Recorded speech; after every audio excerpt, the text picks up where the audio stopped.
He's a good boy. I've recently pushed myself way outside my own comfort zone. I enjoy being in nature, taking the kids for walks, being outside. I enjoy that very much. I do not enjoy camping and sleeping outside. That's not my jam. It's never been my jam. I tried it when I was 9. I hated it. I made my dad take me home at a Girl Scouts camp, overnight camp.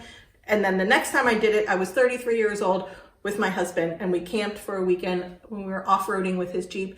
It is not my thing.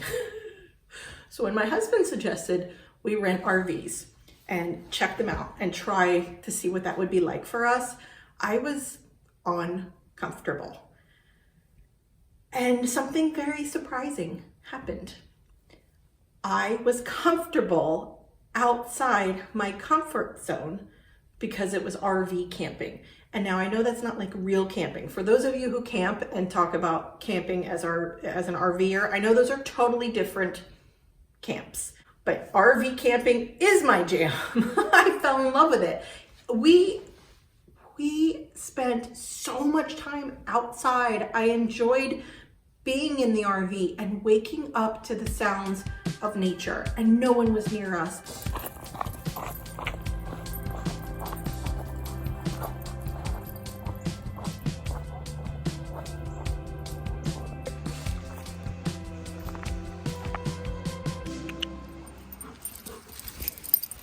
Now I am loving slow living, being outside, being in an RV. I mean, my mind immediately went to, let's live in an RV and travel the United States.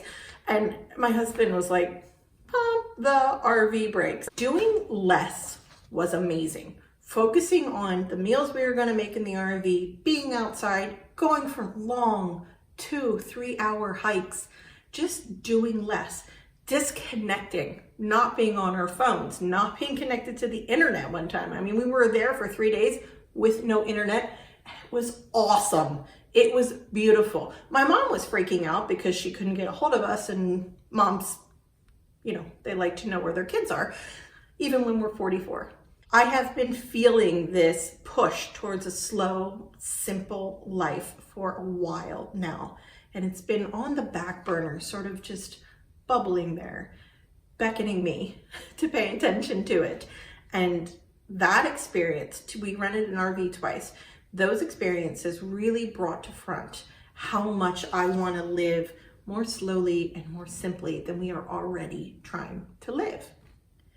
And maybe it's because I'm turning 45 in a few months and time feels like it's just going so fast with the kids, and I want to be sure that I'm appreciating that as much as I possibly can. Playing outdoors all day long, even in the cold, made my kids so happy. They invented and challenged each other on our hikes. My husband and I had a freedom in childhood that my kids don't have today. And tell me below if you are a parent today with kids under the age of 18 and you're experiencing this as well, where as a kid, you got on your bike all day and went wherever. Your parents did not know where you were. And that was my childhood. There's a freedom and a certain ingenuity that has to come with you when you're 3 miles from home and you fall off your bike. You got to figure it out. You got to get back up and get on your bike and explore the town and the world and go riding in the forest and all the things that we did as kids. My kids don't get to do that. There's just not the same level of safety that exists in the world today. And so my kids don't just get on a bike for 2 hours and go by themselves and go anywhere. It's just, they don't have that freedom. So giving them a taste of the freedom we had as kids, where they could just run around this 100-acre property that we were staying at, we were the only ones there. Of course, it's RVing in the winter. No one else was there. Kids had the freedom to just run and explore and be and make things up. And it touched back to parts of our childhood that we had that my kids don't have. The speed of slow on our trip was refreshing. It was welcome. We had a contactless check-in. We were the only ones there. The US is still under mask restrictions, and it was such a nice break from that for 4 days on that second trip. And as a minimalist, I've circled around slow living blogs and videos and curious about the appeal. It was easy to pack light for our trips this time after letting go of thousands of belongings and knowing that I did not need to pack our entire lives to go away for a couple of days in an RV. I only packed what we needed. I certainly would have packed much more in prior years. Considerations of sustainability, doing things a little bit differently for our planet have shown themselves front and center in my minimalist journey.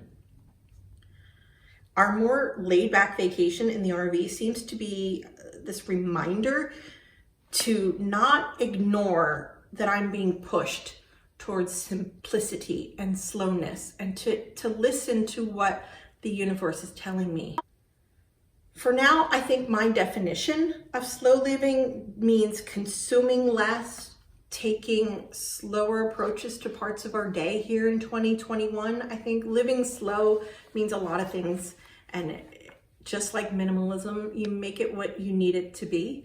And so I'm experimenting with a couple of parts of what that means. I'm focusing on one task at a time. We go outside more. I prioritize the must do over the should do. I'm really liking the speed of slow. I mean, what am I racing the clock for anyway?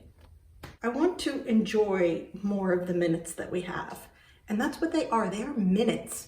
I mean, of course we have years, right? They add up to years, but it's time you can't get back when the kids are little. And I'm realizing that more and more as I experiment more and more with slow living and simple living. Not all parts of life can slow down. You still gotta get things done. Life still needs to be busy. It's just the way it is. So I'm gonna start to learn a little bit more about practices of slow living, where they fit into our life, and I'd like to take you along with me on this channel. Please let me know if that's something that's interesting to you. It's a new sort of branch in minimalism. I don't think I would have discovered it without minimalism. Kind of like zero waste or low waste. I don't think I would have discovered the practices that we employ today in our home and in our life without having experimented with minimalism. And I think slow living is another branch of my minimalish journey. Let me know if that's something that's interesting to you, if you want me to take you along on this channel. And you know, I'm of course reading books about it because that's what I do, and blogs and videos, and trying to understand the simple practices of a simple life and slow life, and figuring out where I want to apply that to my own. Thanks for watching. Would love for you to subscribe and be a part of our family here on YouTube, and we support each other with kindness in the comments.